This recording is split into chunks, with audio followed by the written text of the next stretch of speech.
Morning. Welcome back to First Take. Jalen Hurts and the defending champion Eagles will look to run it back this season with most of their team intact. Pro Bowl offensive guard Landon Dickerson will undergo a minor procedure on a meniscus injury to his right knee in the coming days, a source told Adam Schefter. As for Philly signal caller Peyton Manning has high praise for the Super Bowl. He's played so well in both those Super Bowls, but I like the way he goes about it. He calls me a lot. It asks me lots of questions. They actually run a lot of plays that we used to run, Sirianni to Frank Wright to Tom Moore, sort of that chain. And he calls me with very specific questions about certain plays. So he's a student of the game. You know, as another example, you think, he squats 600 pounds. He can, run over guys. He can throw it a mile. But his appreciation of the cerebral part of the game is what's impressive to me, and how he's taken his game to the next level. And I think the sky's the limit for this guy. Peter Schrager joining us now. Great to see you. But I'm going to start with you here, Stephen A. What's up, Peter? What's up, Stephen A? S.A., do you feel like Hurts is underrated as a quarterback? I do. And I'm going to tell you where it really, really stands out for me.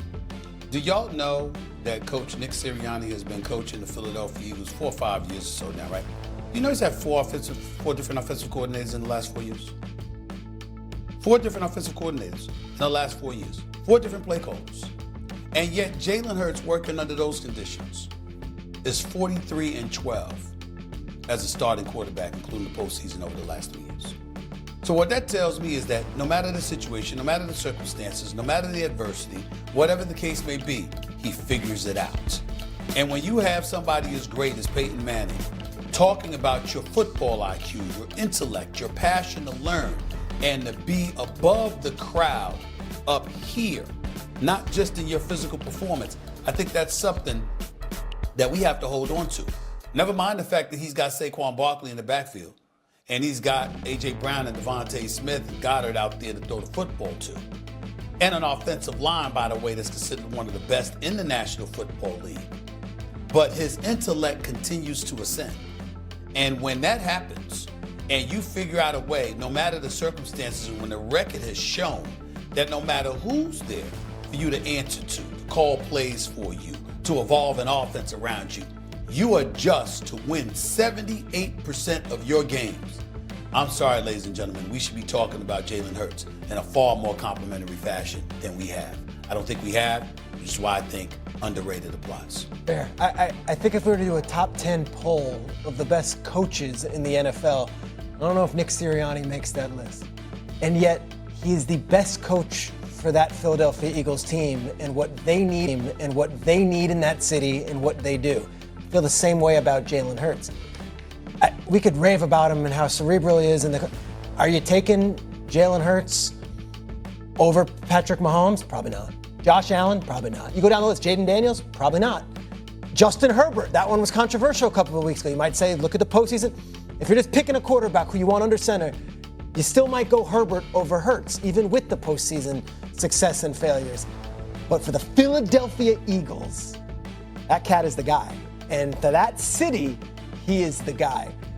So I can't get up in this overrated, underrated. Do we give him enough respect? Guy was Super Bowl MVP. He saved his best 2 games as a pro for the biggest of stages in front of 300 million people. You're going to get the respect from me. But who are you putting above on that top 10 list? Who are you saying undoubtedly? Stafford, Daniels, and Herbert were all ranked above him on the top 10 list. I could argue he should be above those guys, but I'm not putting him above Lamar. I'm probably not putting him above Jaden Daniels just for what we're looking at moving forward, who I'm building my team with. And I'm certainly not putting him above Josh Allen and Patrick Mahomes. So he's a top 10 quarterback. I think we all agree on that. But, Mad Dog, I can't get up in arms over him not being top 5. No, yeah, I agree. I don't think he's top 5 either. I think the problem with Hurts is he has not been the quarterback of a team. Though 2 years ago he was when they collapsed. And I love Hurts, because we saw what he did at Alabama, sat on the bench for Tua, came in and helped them win that SEC championship, went to Oklahoma. He's a classy guy. I have no problem with Hurts at all. He's an excellent player, 2 great games in the Super Bowl. Let's face it, he could have been the MVP of both because he had the 1 fumble.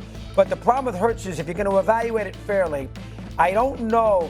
Allen can win and can carry a team to unexpected heights with not a lot around him. We know Mahomes can do it. Burrow probably can do it. Lamar has won 2 MVPs, and he won one of them without a couple of them, without, of course, the running back Derrick Henry. I don't know if you take Barkley away and a couple of those offensive linemen and you take one of those receivers away and he is your best player, I don't know if you are going to get to a certain height. I know that Allen, I don't care who you have on Buffalo, they're going to be a Super Bowl contender. We know Mahomes, Super Bowl contender. Daniels got a chance down the road, Super Bowl contender. Lamar, I don't know if that's the case with Hurts. I think that's what hurts him here. All right, we'll keep it rolling, guys. Earlier Here's the deal. Oh, go ahead, Stephen A. I'm sorry. Okay, go ahead. No. You're good. You're good. No, I was just going to say, weeks 5 to 18, the man had 26 touchdowns, just 3 turnovers. The Eagles went 10-1 over an 11-game span. In the postseason, man had 10 touchdowns, 1 turnover, and they obviously went 4-0. I'm fully aware of the fact that the first 4 games of the season, when they were just 2-2, they threw the ball more than they ran the ball. And since that time, they leaned into their running game, and that contributed to their success. But in the end, the question wasn't whether or not he's top 5. It's does he get enough credit? And the answer is people find reasons to take credit away from him when in fact he's earned the right for you to find reasons to give him credit. That's the issue. Fair. Their offensive line is the best in football. They have the best offensive line coach in football. They have the best running back in football. They've got 2 star wide receivers around him. It's impossible for us to say that they all, don't. That's what's held against him. Fair or unfair, he is a very different situation that he's walking into than some of these other quarterbacks that we consider. And that's not his fault. You can only drive the car, but Peter, the keys you're given. I get it. You've covered the NFL. You've covered the NFL too long to know a quarterback can mess everything up. You're right. Can mess everything up. You're right. No matter what you have around him. And he doesn't. No. He doesn't do it. They've been to 2 of the last 3 Super Bowls. And one would argue if they lost 38-35 to Kansas City a few years back, they said, he would have been the MVP because he balled in the Super Bowl. He did. The fact is that a quarterback can really, really mess it up for you. So when he does it, what do we say? You got to give him credit. Yep. He's got a little Bart Starr in him. Starr was surrounded by so many great players, and coach almost forgot about him. He's got a little of that going on. Quickly, Peter, MVP year for Jalen Hurts? I don't see it. Okay. And to Cam Newton's point that he's made on his podcast, 2,900 yards, and it's just not what the MVP voters are looking for. They're looking for that sensational, throw it on my back, I'll take us. Burrow, Allen, Lamar, those are your MVP candidates. Unless Jalen Hurts immediately goes, and rips off one of these huge statistical seasons, I don't see the voters, my colleagues, ever giving him that honor in the regular season. Okay.